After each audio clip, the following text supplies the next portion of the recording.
Good morning. आज मैं 3 बजे उठा। उठने के बाद सबसे पहले मैंने कुछ पुशअप्स लगाई। पुशअप्स लगाते ही गर्म पानी किया, पी के मैं टेबल पर आ गया सीधा। मैंने ऑलिव बोर्ड का जो हाई लेवल डीआईज होती हैं, 25 क्वेश्चंस होते हैं उसमें, वो लगाने के लिए बैठ गया। मैंने इसका सब्सक्रिप्शन मेरे पास लास्ट ईयर भी था, बट मैंने कभी इसे यूज़ नहीं किया है कि हाई लेवल डीआईज। मैं टॉपिक टेस्ट या फिर सेक्शनल मॉक टेस्ट ही लगाता हूँ किसी भी प्लेटफॉर्म के। तो मैं इसलिए सोचा कि अर्थमेटिक पढ़े जाने से काम नहीं चलेगा, क्योंकि मेंस में डीआईज भी ज़्यादा आते हैं, तो डीआई की प्रैक्टिस करनी भी होगी और ये भी यूटिलाइज हो जाएगा। तो मैंने ये किया। इसमें एक तो अप स्ट्रीम और डाउन स्ट्रीम वाली डीआई दे रखी थी, उसमें स्ट्रीम का वो दे रखा था वैल्यू, और फिर निकालनी थी। वो क्वेश्चंस में बार बार बता रहा था अलग अलग तरीके से कि कैसे हैं। और उसके बाद एक ये थी कि बीएससी में 3 स्ट्रीम्स हैं, फिजिक्स, केमिस्ट्री, मैथ्स, और उसमें बॉयज़ दे रखे थे और गर्ल्स, और फिर अलग अलग डाटा निकालना था। बस कैलकुलेट थी, ये लेंथी थी थोड़ी सी, बट आसानी से निकल जा रहा था, ज़्यादा रेशियो वगैरह नहीं बना रहा था ये। और एक थी प्रोबेबिलिटी की है। इसमें आपको चार्ट दे रखा है और बता रखा था रेड या तो 2 है या 5 है, और ये बतानी रखी थी, निकालनी थी हमको। और प्रोबेबिलिटी दे रखी थी रेड की निकालने की, तो मैंने उससे वैल्यू निकाली R/R-1 करके। और यहाँ फिर मैंने वैल्यू पुट करके देख ली, 2 और 5 थी, तो 5 पे सेटिस्फाई कर दी 60, तो यहाँ 5 वैल्यू आ गई। और फिर उसके बाद 3 निकाल ली। मेरी प्रोबेबिलिटी कच्ची पक्की सी आई, तो मैंने क्या किया कि ये वाली डीआई थी ना, इसको बड़े अच्छे से सॉल्व करने की कोशिश की। इसमें लगभग सारे कंसेप्ट यूज़ कर रखे थे। ये टेबल निकालना तो आसान था, क्योंकि इसमें बस इतना था, एक कंडीशन जहाँ मैं अटका था कि ये ब्लू और ग्रीन, मैं सिर्फ एक ही पॉसिबिलिटी ले रहा था। ऐसा भी तो हो सकता है कि ग्रीन और ब्लू, ये वाला नहीं लिया, तो इस वजह से मुझे देर लग गई।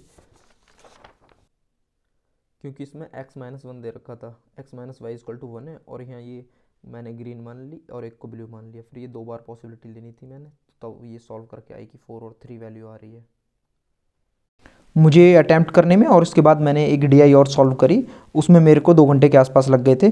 मैं बाहर चला गया घूमने के लिए, क्योंकि मुझे आज रनिंग करने नहीं जाना था। मैंने बीच में रनिंग छोड़ दी थी, अब स्टार्ट करी दोबारा, तो मेरी काफ़ बहुत ज़्यादा पेन कर रही थी। और आज संडे, मुझे नहाना भी नहीं था, तो मैंने सोचा आज रनिंग की छुट्टी कर लेते हैं।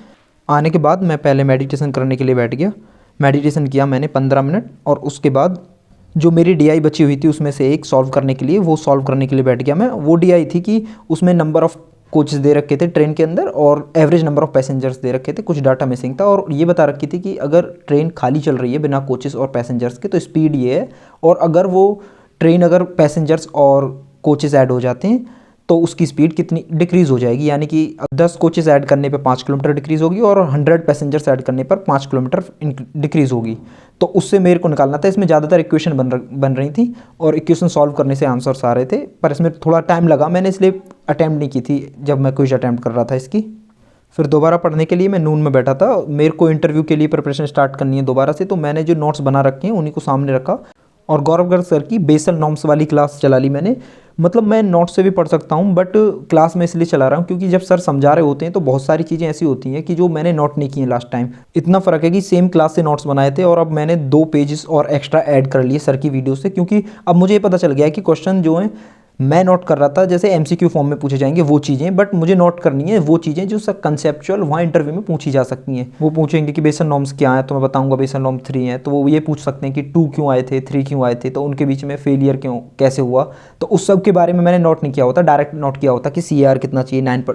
8% वर्ल्ड में चाहिए, 9% हमारे यहाँ, 2% और रेशियो लगाएंगे 2.5%, तो 11.5%। ऐसे मतलब नोट्स कर रखा था मैंने। सिर्फ ये नहीं लिख रखा था कि हमारे यहाँ पर जो 2% फालतू RBI क्यों लेता है, किस लिए लेकर चलता है, कि एक्स्ट्रा 2%। कुल मिलाकर बात यह है कि मैं इस बार उस पॉइंट ऑफ व्यू से पढ़ रहा हूँ, माइंडसेट से, कि इंटरव्यू में क्या क्वेश्चन पूछा जा सकता है। और सर हिंदी में समझाते हैं, तो एक मेरे को तरीका पता चल जाता है कि किस तरीके से मैं प्रेजेंट कर सकता हूँ इस चीज़ को उनके आगे। फिर मैंने एक ब्रेक लिया। ब्रेक लेने के बाद मैं SBI क्लर्क मेंस का ऑलिव बोर्ड का जो सेक्शनल मॉक टेस्ट 2 है वो लगाने के लिए बैठ गया, रीजनिंग वाला। वो मॉक टेस्ट अटैम्प्ट किया मैंने। इस मॉक में मैंने 28 क्वेश्चंस अटैम्प्ट किए थे। 2 क्वेश्चन मेरे गलत हो गए, क्रिटिकल रीजनिंग के थे वो। 3 किए थे क्रिटिकल रीजनिंग के, 2 गलत हो गए, और 26 क्वेश्चंस मेरे सही थे। इसमें मेरे 30.60 मार्क्स हैं, और 99 परसेंटाइल है इसमें। और पहला क्वेश्चन जो आया था वो ये था कि कॉन्सेंट्रिक हेक्सागन है, और अंदर वाले सर्कल में ही सिर्फ, मतलब उन्होंने तो नेगेटिव बोला था कि बाहर वाले सर्कल में वॉवेल नहीं है, तो उसका मतलब अंदर वाले में ही है, इनसाइड फेसिंग थे।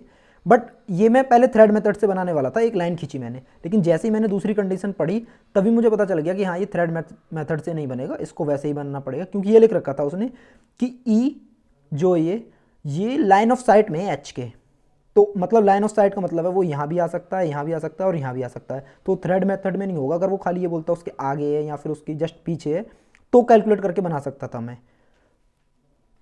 फिर एक मैंने ब्लड रिलेशन सॉल्व किया था, ये ब्लड रिलेशन यहाँ सॉल्व करके ये बना था मेरा। और एक ये वाला आया था, इसमें सैटेलाइट इमेज भेजता अपनी और सर्टेन नंबर ऑफ वो दे रखे थे कि पहले ईयर वाइज दे रखा था, 2008 बता रखा था सिर्फ।